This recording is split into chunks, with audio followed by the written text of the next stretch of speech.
I'm an alcoholic. My name is Donna. And I've done this work the way it's laid out in the book of Alcoholics Anonymous with a couple of sponsors and God. And that's the only way I could have gotten through it, really. And I'm practicing, I'm on my last two amends. I just made an appointment for one I'm meeting in 2 weeks, thank God. Way long overdue. And I practice all of these steps daily, and I'll tell you what I mean by that. I'm really grateful to be at a meeting of Alcoholics Anonymous today because when Mike said it was the second half of step 2, I said, I totally get insanity. And there shouldn't be a problem with talking about that. And so, I get emotional because I lost a friend 3 weeks ago to this disease, never made it to the halls. And what I know today about insanity is when I say this step, I say, came to believe that a power greater than ourselves could restore me to soundness of mind. And she could not get the soundness of mind. And she blew her brains out. And I'm going to tell you that I say it that way, as violent as that sounds, because I have to remember that the strange mental blank spot that can happen in my daily life can get me to that point. It doesn't matter that I'm sitting up here. It doesn't matter that I just walked in this room for the first time. The bottom line is, what I do this morning is get up, do something for myself in recovery, whether it's, if you're new and you don't know how to pray yet, you just know how to say, please keep me away from a drink and a drug today, or you get your ass to a meeting and speak on a step that you know about. That's what I have to do today. And I do believe things happen for a reason, and I know there's other reasons in the world why this happened to this friend of mine. But for me, I take it as a lesson for me because I can still be extraordinarily insane today. And so I'm going to tell you a little bit about my insanity and then how I got to this part in my life that, brought me to sanity. I was a very violent, rageful alcoholic. I was very angry when I was born, and I stayed that way, and I picked up a drink at a very, very young age. It was actually given to me to calm me down, and I acquired the taste, and I realized at a very young age, 4 years old, not consciously, but wasn't an idiot, and I realized that when I drank that alcohol that was given to me, no one was smacking me, and no one was screaming at me, so obviously it calmed me down. So the ease and comfort that brought me, I chased for the rest of my days until I was 27 years old. I chased it. I chased everything from drugs and alcohol to smoking gad loads of cigarettes just to get that high really quick. I was sexually active really, really young. I had a lot of abuse in my life. I was very fearful. I didn't know that. This stuff that we do here is what brings me to understand myself better back then and now.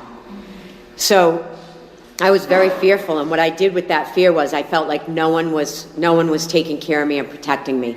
And so I said, screw you. And I just grabbed a hold of life, and I tried to control every aspect that I could from that point forward. And that came from a lot of violence and rage because I saw a lot of violence and rage. So I thought that if I did that to you, then you would do what I need, you would do what I needed you to do for me. I would get what I needed to make me feel whole, loved, and obviously that didn't make any sense. So we're talking about insanity, right? Doing the same thing over and over again and expecting different results. I heard that in 1989 when I first came around these halls. I understand that today. The only thing I did when I got here in 1989, that my sobriety date is June 16th, 1989, irrelevant. I say that only because it's very pertinent to how I got here, into doing the steps in Alcoholics Anonymous. I bragged about being in 12-step program for so long. Oh my God, I'm so wonderful. Look at me, I'm not drinking anymore, I'm so great. And behind the scenes, I was punching the lights out of whoever I was with in a relationship. Things were flying across the kitchen. Christmas trees were flying across the living room. I mean, it was like ridiculous behavior. I was bad-mouthing you. I was, judging every single thing that came out of everybody's mouth. I hated to talk about God. But If I went into a meeting and that meeting you were talking about higher power, I would brag about my higher power. Didn't even know who that was. And I was a great liar. I had to lie, cheat, and steal to get my way, to survive in my life. So, you know, by having that way of life, like it got me to the halls of Alcoholics Anonymous in 1989 after being institutionalized in jail, blah, blah, the same story probably most people here have experienced. All the time thinking it was still you. You know, the cop was unfair. You know, why in God's name did I get arrested when, in fact, they were outside in the parking lot in Hawaiian shirts with coolers of beer, and they got away with whatever they were doing, right? And I mean, I would pick the details of you, them, everybody to figure out why it was you and why life was so unfair for me. Always, always. And I hate the word I was a victim, but I was. I mean, let's face it. I was completely a victim. Everything was like unfair for me in my life. My grandmother, I blamed for, she brought me up, the poor bastard. And she, like, I blamed her for I had 120 resentments against her. And I blamed her for every negative aspect of my life. And I'll tell you today, in 2003, she died. And I was left looking in the mirror at me. Now, I had been in recovery, supposedly recovery, since 1989. In 2003, she died, and I was a mess. I was a mess. I was left looking in the mirror at me, and I realized there was nobody else around me to blame anymore but me. And that was like my first spiritual experience ever. Well, actually, that's a lie. My first spiritual experience was the first night I got into Alcoholics Anonymous. This was my second. And so I was pretty at an emotional bottom that frightened me. I had no tools at all about like what to do with that strange mental blank spot that came before the first drink. Nothing. I was white-knuckling life all the time. I was white-knuckling Alcoholics Anonymous. I had no idea. I was like you people were talking about God, and I was going, la, la, la, la, la, hate God, hate God.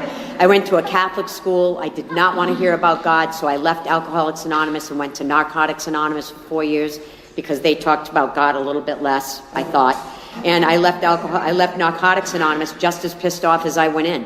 And it was because, you know, the old saying, again, this is old-fashioned talk about Alcoholics Anonymous. You put a jackass in a crate in Boston, ship it to California, open the crate, it's the same jackass. So it didn't matter what anonymous program I went to. I tried CODA because it was my partners, it was my girlfriend, it was the boy I liked, whatever.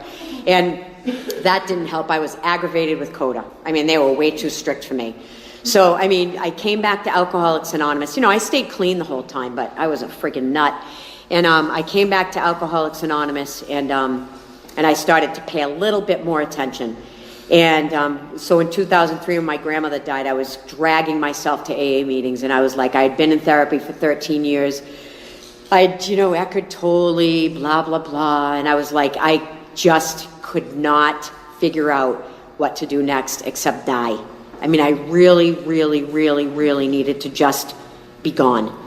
And I went into this meeting in Keene, New Hampshire one Saturday morning early of Alcoholics Anonymous, and this woman that I hated for 14 years grunted, you know, we used to grunt past each other. I didn't even know her name. I hated her.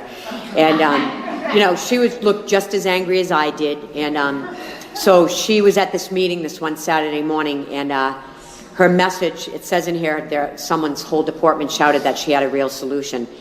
And this person spoke at that meeting, and I was like, holy crap.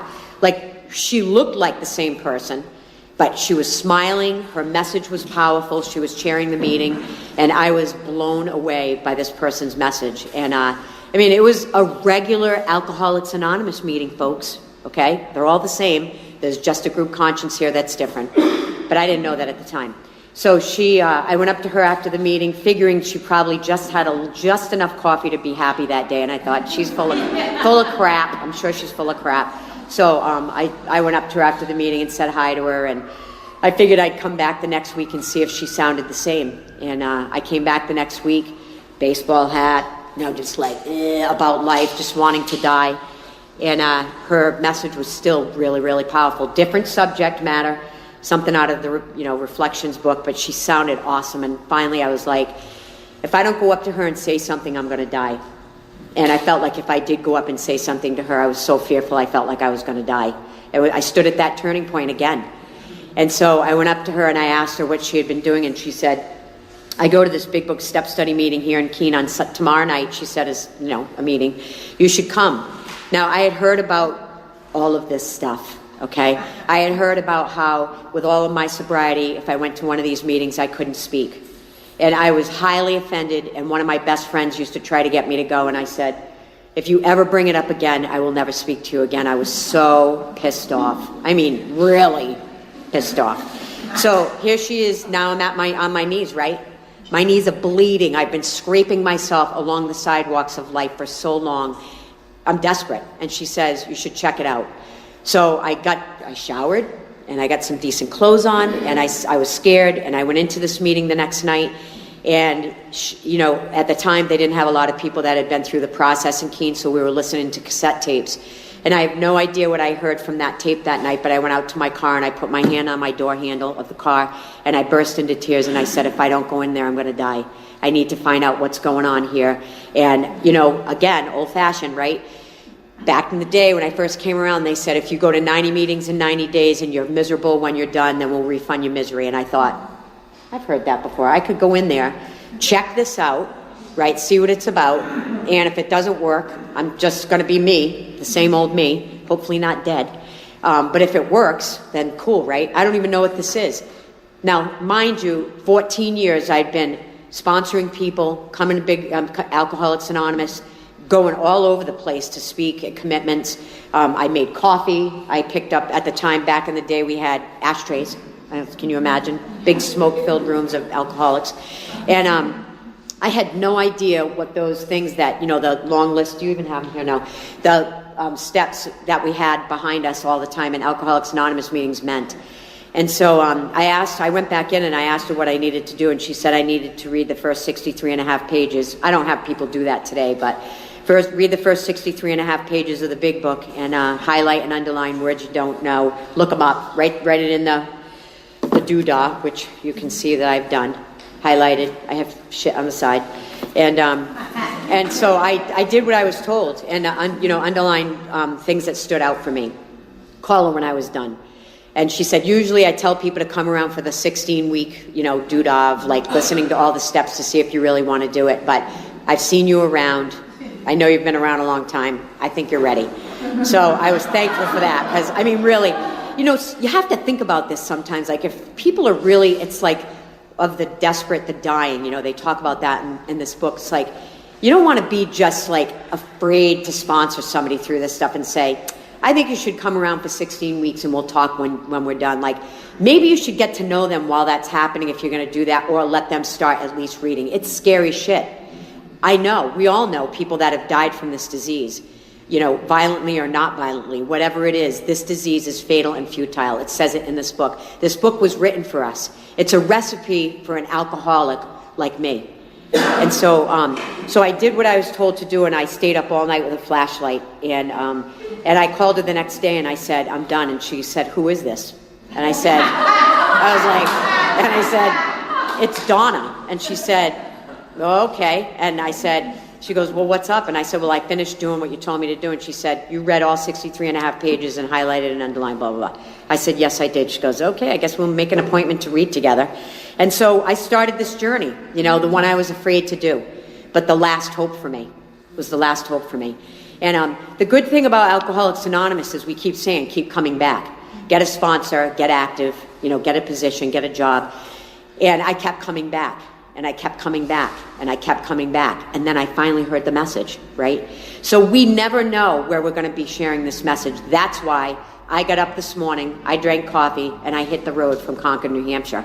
Because I don't know. I'm not book knowledge. I'm not smart, school smarts. I don't have the big words. I do study this book with other people, but when I'm up here speaking, a lot of times I don't refer to this book because I get nervous when I start going back to the book and then looking up. You know what I mean? So I go based on my experience with how this step works for me.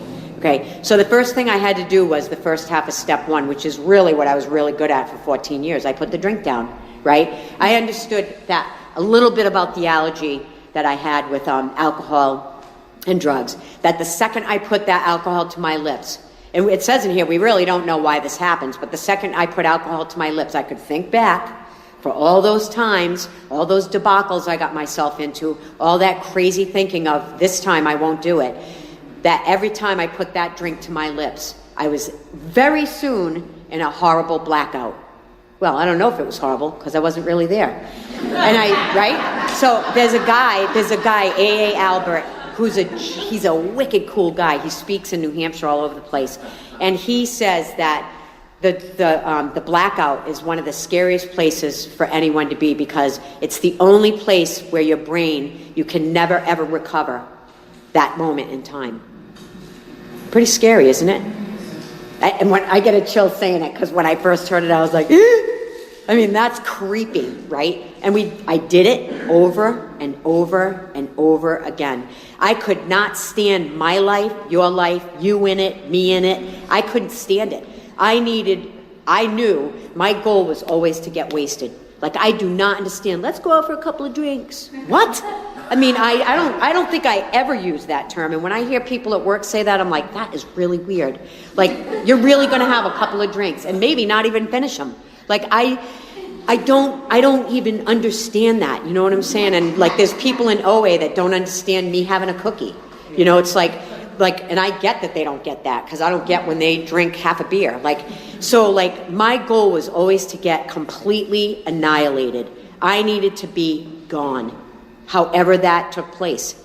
And it was really ugly. Like, there were a lot of, like, my amends list was giant because I hurt a lot of people, physically, mentally, and spiritually. I was the tornado whirling through the lives of others. Bad. Okay? So now you know a little bit about me. Like, you think I could be lying? Well, that'd be weird. So that's who I was, right? That's who I was. And the 14 years in sobriety, that's pretty much who I was also. It was gross. And so I start reading this stuff, right? And I find out about the phenomenon of craving, and I find out that I'm maladjusted to life. And really, back in 1989, if you had ever said I was maladjusted to life or a maldefective, I think that's what they say, I would have punched you in the face, because that would have been a wicked insult. Like, how dare you? I'm fine. I'm fine. So what does that stand for? There's no children, right? Fucked up, insecure, neurotic, and emotional, right? So, I mean, that's another old time saying. And I was fine all the time. Fine, I'm fine, I'm fine, I'm fine. I'm like, okay. They were like, great, keep coming back. Thank God you kept saying that. So then we start doing this stuff, right? We're reading, we're understanding each other, we're building this rapport. The person that I hated for 14 years, I'm trusting her to take me through something I have no idea about because I'm at a loss for a solution. I'm hopeless. And my sponsor, one of my sponsors, Sandy, always said, hopeless, without a solution. So I came here without a solution, even after putting the drink down. I had nothing. I had no idea what to do next. I even tried going to college. I tried being an alcohol counselor. I tried to go to school for that. Not a great idea for you, that's for sure. But anyway, I mean, because that's while I was active. That's while I was active. So anyway, so step 2, right? First part, came to believe that a power greater than ourselves. That, not in awe. Because at this point, right, I'm still angry with God. I mean, all the things that have happened to poor me, I'm really angry. Really angry. The way my grandmother died, the way my grandfather died, all tragic deaths. Gross, gross, gross. My best friend had died. I mean, it was gross. So poor me, I'm mad. So don't talk to me much about God. But now I have to start understanding this stuff if I want to get better. She said, just shut up. Let's read. Shut up. I mean, thank God I was okay with that. We're going to read through this stuff. And you know what? Like that I had to believe. I didn't have to have that higher power yet. This was the beginning of trying to accept the fact that there was a power greater than Donna. That's it. I mean, so she was like, chill out, like, just relax about it. It's okay. It's like, you just need to believe that there's a power greater than you. That's it. Like, anything. It can be anything. It's just not you, Donna. And I was like, okay, maybe I could probably start doing that. And so, I went to Catholic school. I was beaten by the nuns. I was abused by the priests, blah, blah, blah. Don't talk to me really about that kind of God. So I was willing, right? All at this point we have to do is be willing to believe there's something greater than us. That's simple. It's simple. And if you're still fighting it, go back and drink. Really. If you're talking with your sponsor about this and you're really going back and forth about stuff and they're saying to you, Just take your time with this. You just need to be willing to believe there's a power greater than yourself out there that can restore you to soundness of mind. Like, get a grip, because really, if you're really where I was, you need to start chilling out about it and just listening. Just listening to people's views, listening to how everybody else does it, and come up with your own, okay? And it talks in that chapter, like, we agnostics, really cool, rip it apart. I hated it when we first started reading it. It was way too wordy. Oh my God, I had to look up way too many words, and then I had to get the definition and put it in where the word was, and I was like, oh, oy vey. I have a Jewish wife, oy vey. And so, anyway, so now when I read this with people, like, I love it, right? Because I tear it to shreds, and I understand the prosaic steel girder. What that means is that Mike really doesn't exist. That this is all form. This is all form. The prosaic steel girder are those things holding this building up. When we drive past where the malls are being built and we see those big steel girders, that's really just form. And all the atoms that whirl around, right? That's all that is. That's what creates form. And so it talks about how, like, really we're just a bunch of souls. And that, like, then you have to start believing, like, so that's a really cool chapter. I mean, it kind of takes you away a little bit, so enjoy it. But I mean, really, it's kind of cool. So, like, I was like, I really started ripping that apart and started, like, understanding that possibly, like, there's something greater than Donna, so it was helping me. And then, that was okay with that part, but then I had to start thinking, but really, could there be a power greater than me that could restore me to soundness of mind? I know who I am. I know how I think. I know what I believe. I know when I look at you what I'm thinking. I know the lies I tell myself about you and about me. It's pretty complicated. Is there really something out there that can restore me to sanity? I look back at, like, how my life was, all those things it talks about in here, about all the things that we do, right? It talks about how we've lost the choice in drink. To bring into our consciousness with sufficient force the memory of suffering and humiliation of even a week or month ago. We're without defense against the first drink. We just keep doing it. Like, think about the things in your story that you remember, right? I mean, there's 6 months of my life in college, because I had to go to college because I needed to get away at 17. I went to college, and I was missing for 6 months. I was a missing person. I have no idea where I was. No one had heard from me. No one knows where I was. That's pretty scary. And at that point, it still didn't matter that when I came to, wherever that was I came from, I thought that taking a drink would be a really good idea because it scared me. Ooh, I'm scared. Where was I? Nobody knew where I was. I need to drink. And you got any cocaine? That's a great idea. That's insane. That's freaking insane. Living in cars, living under cars, beating people up in blackouts, not understanding why the room is completely, there's glass everywhere and mayonnaise and blood. And I thought after that morning, it was a really good idea that I should have a drink because it would calm me down. Doesn't seem right, does it? But we all have those stories. That's the weird part about this disease. So it's talking about how, once we put that alcohol to our lips, like, we've lost the choice. We're done. We're done. So what do we have to do, right? We have to, like, start thinking about, that it's like we're at that dilemma. We're in a dilemma. Like, if we go back out and drink, we're going to die. But we're scared to even accept a spiritual solution. We have a choice, right? We can blot out the intolerable nature of our, what is it? Yeah, you know what I'm saying. I love that part. Intolerable nature of our existence, or accept spiritual help. Right? So that was my choice. I can keep trying to blot it out with, like, well, I wasn't using, so it was going to be money, relationships, fighting, whatever, or I was going to accept spiritual solution. And I was willing at this point to listen and understand that there is something greater than Donna.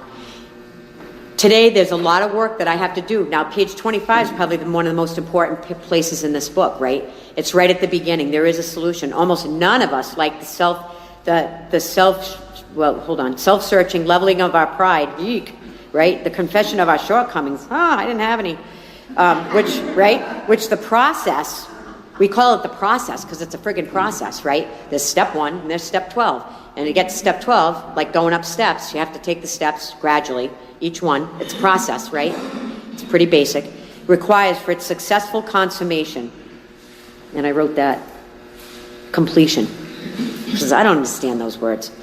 But we saw it really worked in others, right?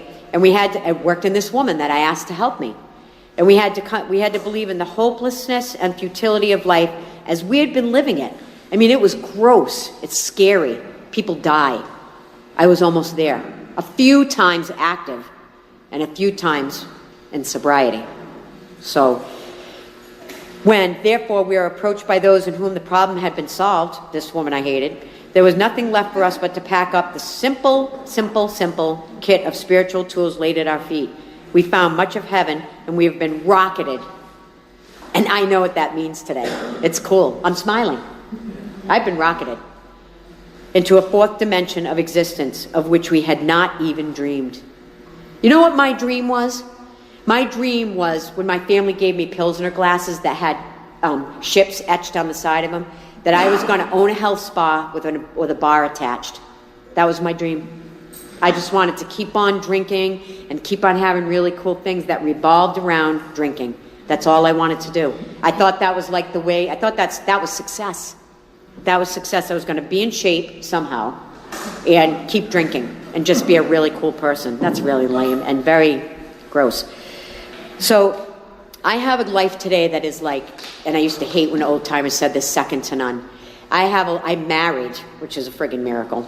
I mean, married. Like, I am committed. My wedding day was the most beautiful day of my entire life. Like, that is a miracle for me, because I was a lying, cheat,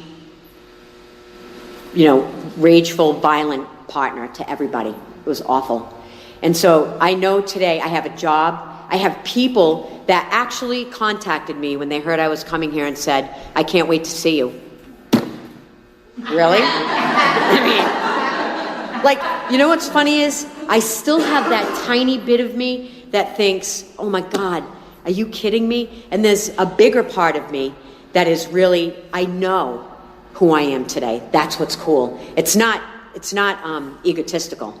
I just know today that I have a God that I built through doing this. I've grown a relationship with this God of my understanding, not yours, that is cool. I don't even know what he or she or it looks like. It's this powerful vibe in the universe that I can turn to before I open my mouth at these meetings, before I walked through that door back there, I let him in before me, and before I do anything, like when I get scared. I mean, like, I was really freaked out that my friend killed herself. I'd never been through that before. People have. I haven't. I was completely a wreck. What I knew today was that the things that I do in my life on a daily basis to stay away from a drink and a drug, so what I'm saying is what I said earlier when I said I practice all these steps on a daily basis. This is why. When I get up in the morning, I get on my knees, and my sponsor said, put your hands together like you're holding hands with God. And that's from Sandy, who I love. I do that. And then I say, God, I am powerless, and my life is unmanageable without you. But it is manageable with you.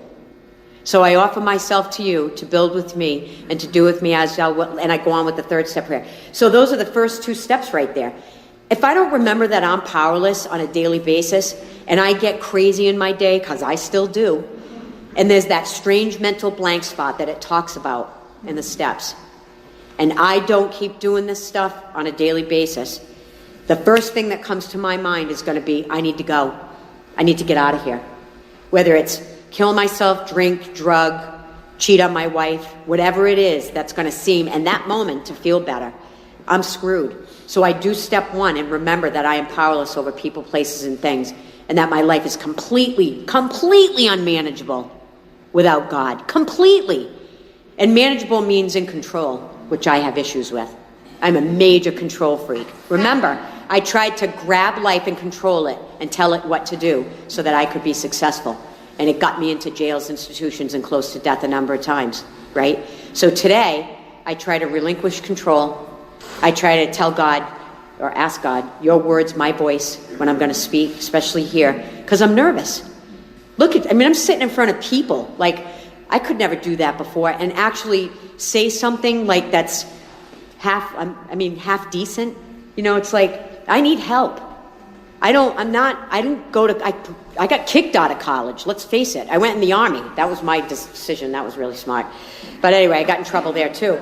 So it's like, I know that like the things that I do on a daily basis help me grow my relationship with God and keep me remembering that if I want to stay sane today, of sound mind, that these are the things that are laid out here with my sponsor that I have to do on a daily basis. And it tells us that these are the things we have to do. Relinquish control, talk about our shortcomings, get over it. It's the past. It's the past we're going to talk about. And then when we're done with that, we go on with the latter steps, which I practice on a daily basis. I meditate and I pray daily. And I do a 10th step when necessary. I love saying I'm sorry. You want to know why? It's way easier than doing 11th step crap and call my sponsor, I screwed up again today. So it's easier to just say, I'm wicked sorry. Like I was totally trying to control this situation because I'm scared it's not going to go right. That's how simple it is. And they're like, okay, again.